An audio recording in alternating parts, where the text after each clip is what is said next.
Hello everyone and welcome back to the Entertaining Minds of Complicated People. I am Marcus and today I am joined by my co-hosts, our community manager and co-host for today, Nat. Hello. And also our regular co-host, David. Hello, Deadpan. Hello. On today's episode, we are going to be talking about the potential for a Sister Act 3, speculation about new Nintendo Switch, and the 007 game. So, on to our first topic now, where we talk about Borat. So, a lot of you probably know who Borat is, and if you don't, well, it's a character played by Sacha Baron Cohen, and it's probably one of his most famous characters next to the other ones he does, such as Ali G and Bruno.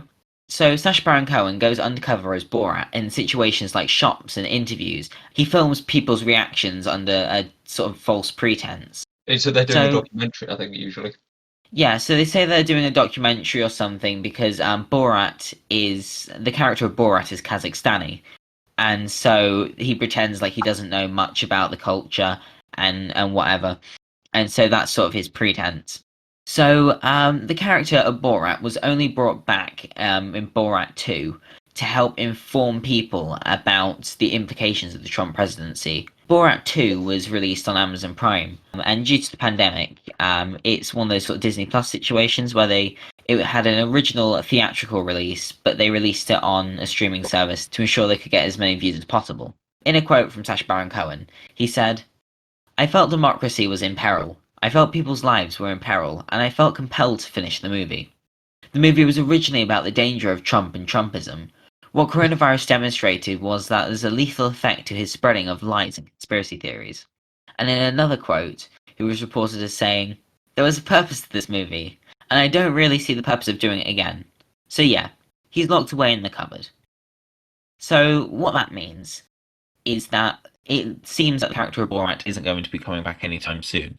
And every character he's done has had a spin-off movie. So Borat started off as a segment on the Ali G show, and then that sort of got into his own movie, and Ali G got his own movie, and Bruno, another character from the Ali G show, also got his own movie. And I have to say, the sheer brilliance of Sacha Baron Cohen, is honestly tremendous.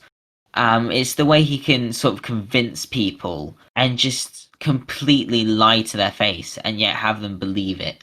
I've recently seen him in other things that prove that he's not just a comedic actor.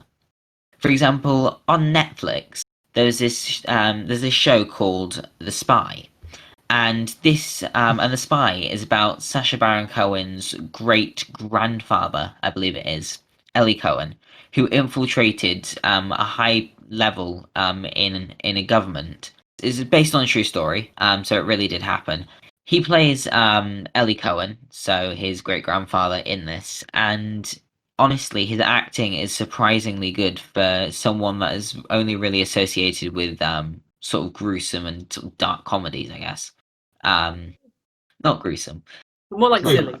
Yeah. It's Food, it's not, yeah, it's not more- dark comedy. It's more like silly. Yeah, so like a silly, in silly and crude comedies. Definitely shows a different side to him. He's also been in other things, such as the Trial of Chicago 7, where he plays Abby Hoffman. And it's just really interesting to go between these works and then the Ali G show and Borat, and just see, like, if you didn't know that Abby Hoffman from in the Trial of Chicago 7 and Borat were the same people, you'd never be able to tell. Like, you would never guess it in a million years unless someone told you. I'm pretty sure David's seen Borat too, and I'm also pretty sure Nat's seen Borat too. So, David, what do you think of it? I really liked it. It was quite funny, quite cringe, but that's what you expect from him. That's basically his comedy. He just makes people uncomfortable. Oh, and there's a lot of memorable moments.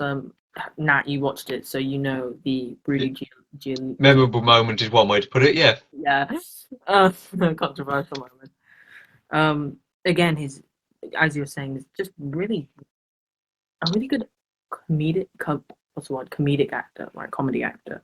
His improvisational skills is really nice. He's able to riff off the civilian. Yeah. Oh, I see. But you know, Yeah. you when they were in the lockdown scenes in the Yeah. cabin. The thing is, he actually did that.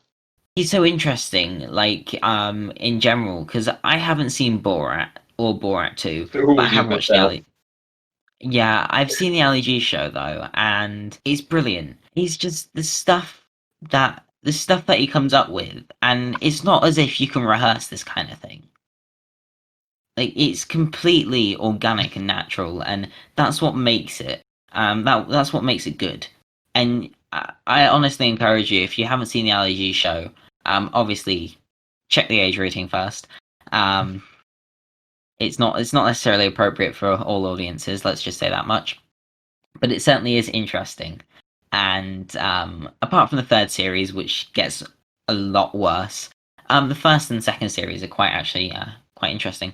So on to our second topic, where we are going to be talking about David Hasselhoff and his opinions on the Knight Rider reboot. I don't know how many of you know this, but David Hasselhoff is an absolute legend. Full stop, end of story, that's topic done. But yeah, so David Hasselhoff starred in the original Knight Rider TV series, where David Hasselhoff stars as Michael Knight, a high-tech modern crime fighter, with Kit, his AI indestructible car.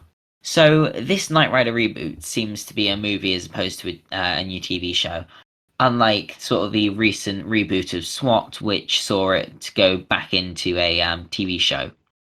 And the film adaptation plans started in 2002, and unfortunately the plans were pretty stale for a while. In 2006, Orlando Bloom was offered the role, but unfortunately he declined. Then we have this massive gap between 2006 and 2014 where nothing's really happened.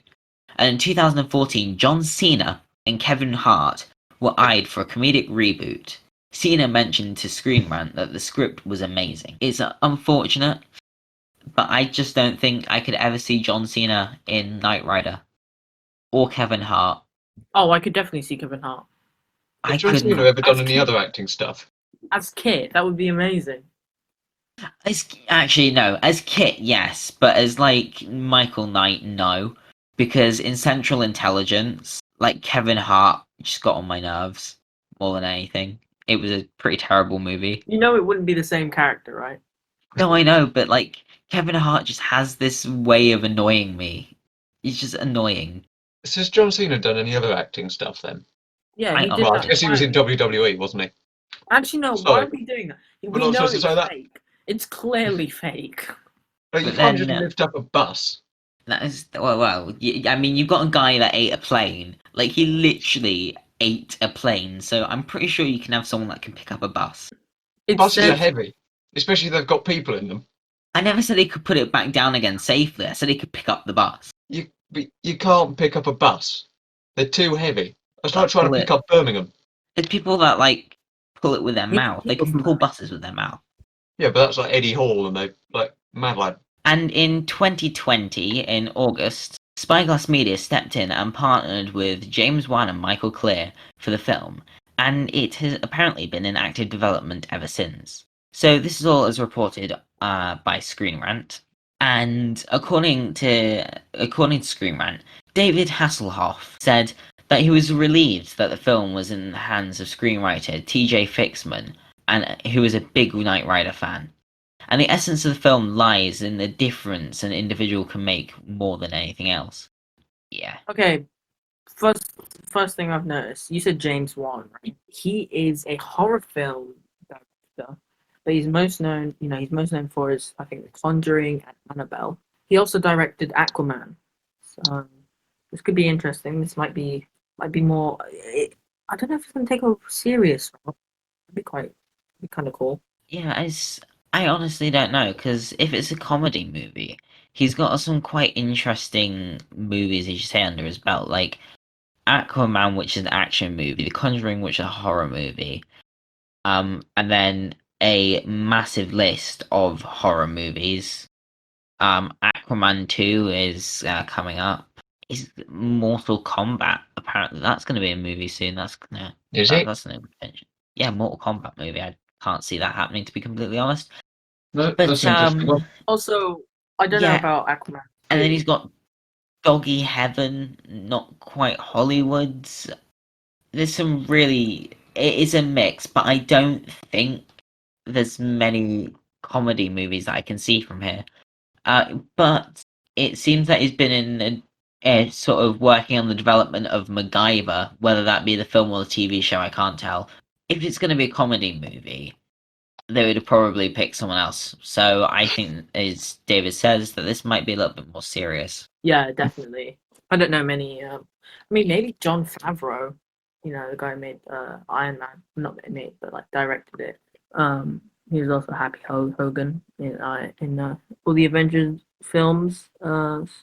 You normally want to pick him for a comedy movie like that, but seems like it's going to be more serious, more cyberpunk potentially. So, David, what are your opinions on the potential for a Knight Rider movie? Whether you think it'll actually go ahead, considering it started in 2002 and in 2020 it was an active development. Well, with the recent string of COVID-19, it's probably going to be delayed again. So that's not good. But I don't know. I don't really have any expectations because I've never really watched the show. Basically, all my knowledge of Knight Rider has come from TV shows, like The Office and Community. Because So I know basically they every reference TV that. show other than Knight Rider. Yeah, yeah, pretty much. Every other TV show has mentioned that show, and I've just never watched it. But it sounds like a cool concept, I guess.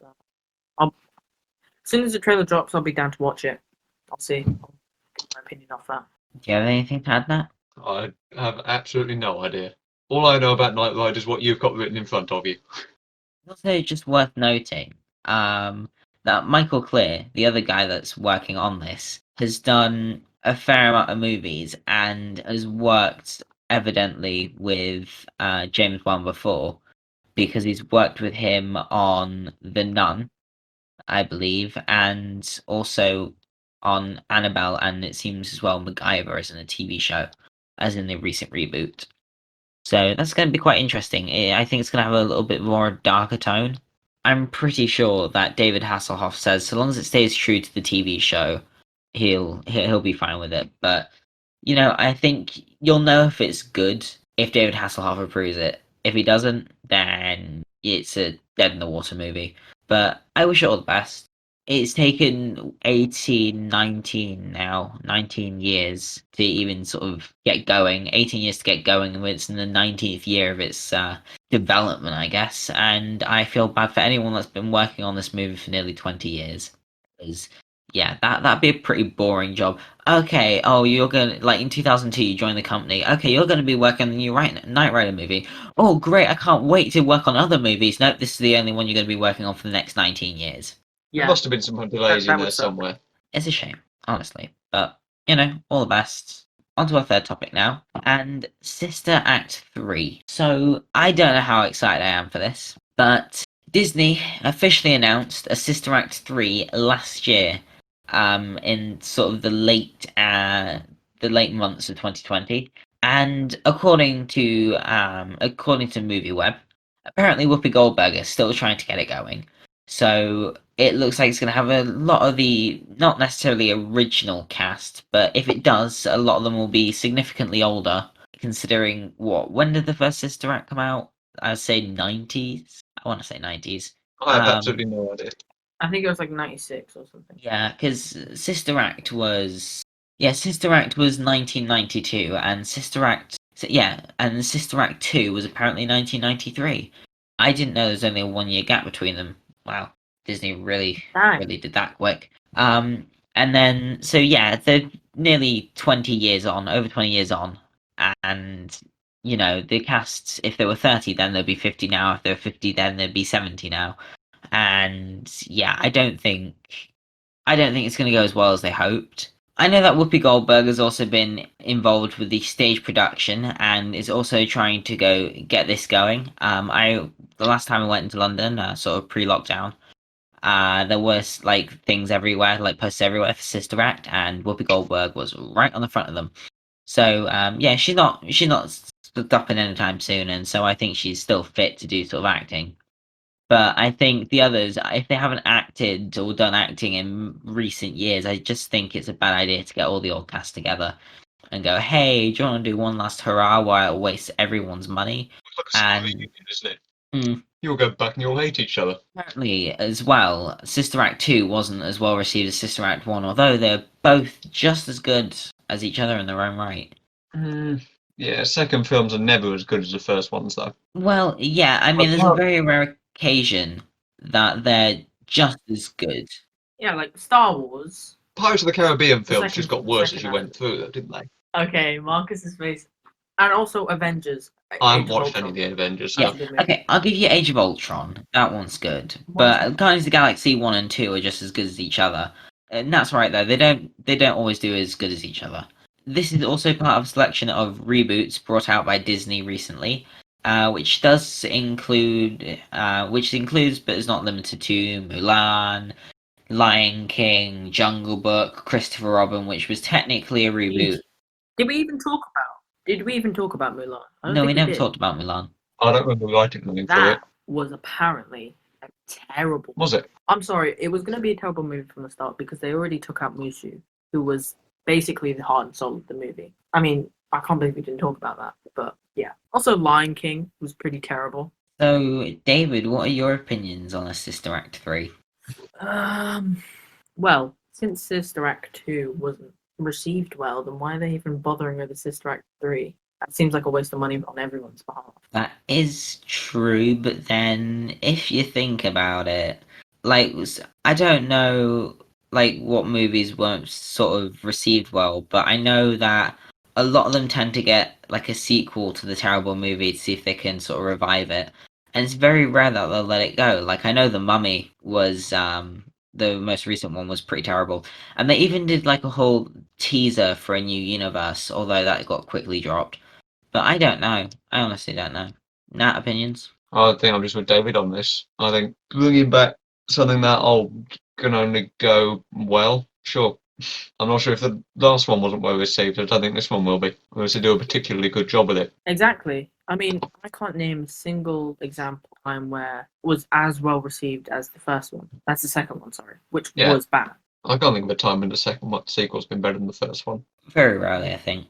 Yeah, I don't watch many films either, so Case in point, Ghostbusters. You have Ghostbusters, right? I've watched Yeah. one Ghostbusters film. I don't know which one it was. Really good movie. Have you watched Ghostbusters 2? Yeah, that was Don't think so. Wasn't good. disappointing. And what was the reboot? That was not that good. Yeah, no, that Ghostbusters was pretty terrible, to be fair. So we're just gonna have a little bit of a break now, and we will be back after the break when we will be talking about speculation of the new Nintendo Switch, and we'll be talking about the 007 game, and also having a discussion about behind the scenes podcast. We will see you after the break. And we are back after that break.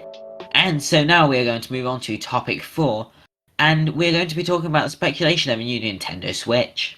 Information about a potential new Nintendo Switch has been data mined, and it appears that the codename is Aula. So this news has been released by a well-known hacker and data miner called Sires M, and everything is obviously still unverified as this is only leaked information, but it looks like the specs are going to have a Marico SoC, which supports 4K resolution, which is probably for the external displays, and would likely require the dock like the regular Nintendo Switch does. It will also support handheld mode, so this has improved cooling and battery life, and as I know from playing my Nintendo Switch, after a long, hard day of podcasting, it gets hot, and it's really, sometimes you can actually hear the fans going. It's worse than my PS4, and That thing's It'll- caked in dust, isn't it? well, the last time I tried to clean my PS4, I broke it. Seriously, I took it apart and I decided to clean it myself. I had to get a whole new PS4. So, what do you think about the specs for this Nat on such a small device? I don't know how they compare to the current Switch. The OLED screen will be amazing though, because each pixel's individually lit. They can be really bright, and the blacks can be really, really black. Whereas on an LCD that's backlit, blacks can be sort of greyish, bluish because of the backlight. Colours can be amazing. They'll also save on battery life. I've been trying to find the specs of the ordinary Switch, and I found concept art from of all sources, the Daily Express of the Switch Pro, which is what we're discussing here, apparently. So it looks like it's on a dock, which is underneath. So the whole thing is together with the controllers, one piece of hardware, and it seems like the dock goes underneath that. If you put that flat on top of the dock, that makes sense. Yeah, I think so. That looks really interesting. That's quite a cool concept. Those what were they called? Joy-Cons? Yeah, Joy-Cons. They definitely don't look detachable, do they? Which suggests that I presume the controller where you slide the Joy-Cons in looks like that's no longer going to Yeah. be a thing. But I presume the Pro controller will continue to Yeah, no, exist because that's like the PlayStation or Xbox controllers, isn't it? it's and also one thing that they've done already. So you've had these like handles, and you slot the two controllers in, and so it's like the Pro controller, except it's not one solid unit. Is that what but I was talking about, where they slide in together and then you've got sort of like a controller but with the Joy-Cons? No, yeah. I see. No, but I see what you're saying about the dock. So it seems like it's going to lie on the dock as sort of a wireless charging, as opposed to like Yeah. USB ports, which will save sort of wear and tear on the device, and hopefully it'll last longer. No, but if the dock's to connect it to an external display, which it will be, then there's no chance that that's wireless. I'd have said, It's unless I've on the. really missed something. It looks like it's got like a slot on the bottom. I don't know. I honestly don't know what this would be. It I'm not looks sure, like a really interesting and sleek design. looking further down the article, there's a really cool image of it from the front, Yeah, which looks amazing. and you can see on the bottom there that it looks like it's just a headphone jack or something of the sort. Yeah, they've even beaten Apple on that. That's one thing we can always complain at Apple for. No, but in fairness, Android phone manufacturers have done it. I don't miss it hugely. It looks like it's going to be a really good console. Oh yeah, no, definitely. I think this is going to be really interesting, and I personally wouldn't get it because I've already got a Nintendo Switch. Don't really have a use for this. But I also, one thing I have to say about the Nintendo Switch Lite and the Nintendo Switch Pro, if this is indeed how it's going to be, I don't like the fact that you can't detach the Joy Cons, because that is like one of the main selling points for the regular Nintendo Switch. So you'd think if it's a Pro version of it, it would have everything the Switch has and more, as opposed to the Nintendo Switch Lite, which was dedicated handheld and was supposed to be a DS kind of thing, but upgraded as a Nintendo Switch. If it weren't for the fact that DS stands for double screen, sure. Well, yeah, there's that.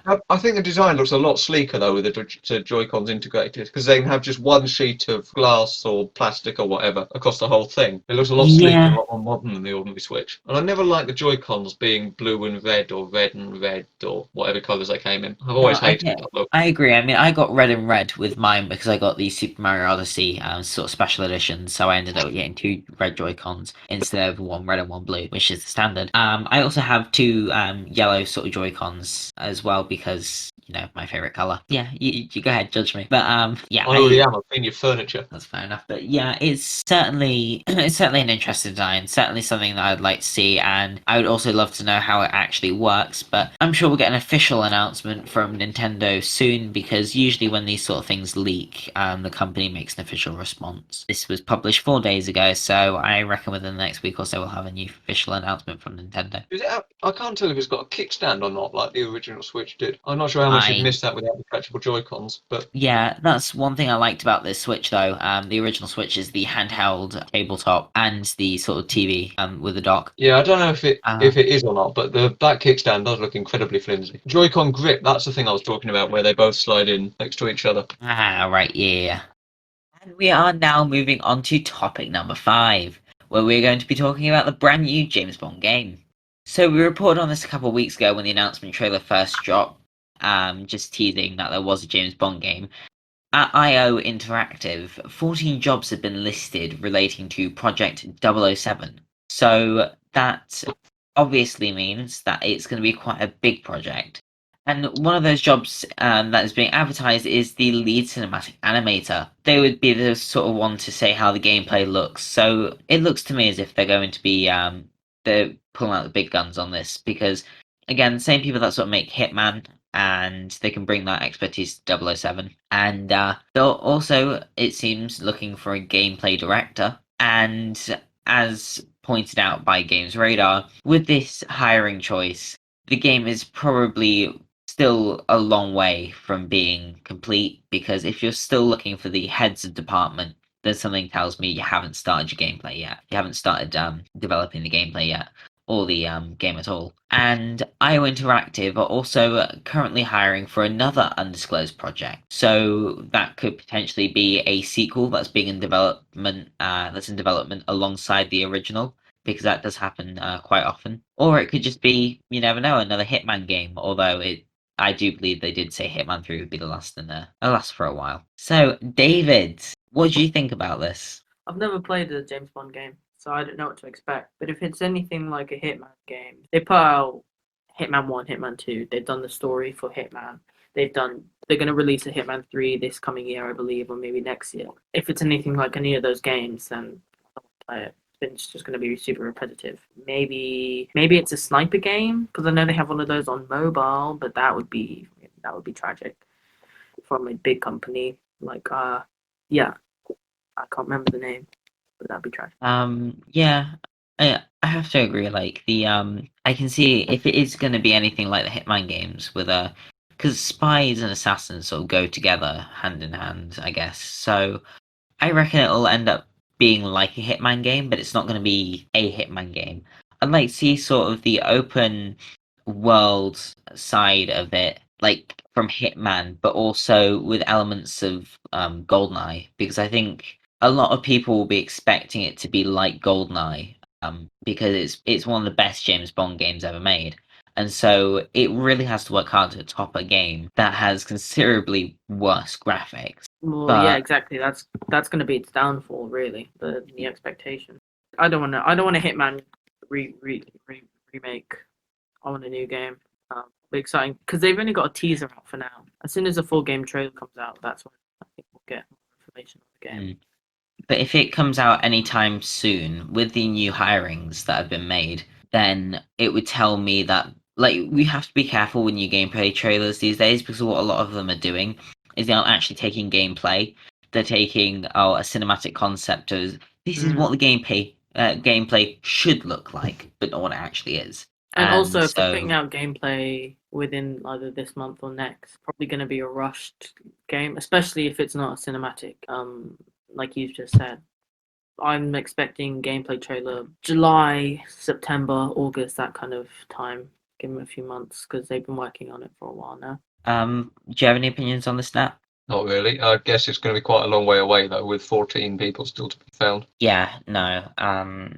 Yeah, I definitely think that we can expect this to come in the next 5 or so years, I think, because from a lot of games take maybe 2 3 years to develop, but you know, I think they're going to take a good couple years on this game. It's not going to be a rushed out game, I hope, especially with what's happening in the industry at the moment. And also, I think COVID might have had something to do with a little bit of delay. But yeah, I'm really interested to see how this goes. And good luck to them. And I guess we will report on this next time we hear any more news.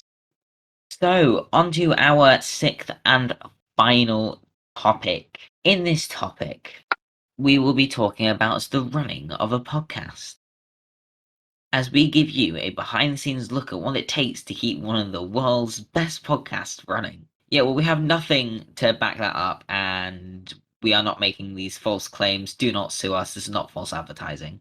With all the legal stuff out of the way, let's look behind the scenes.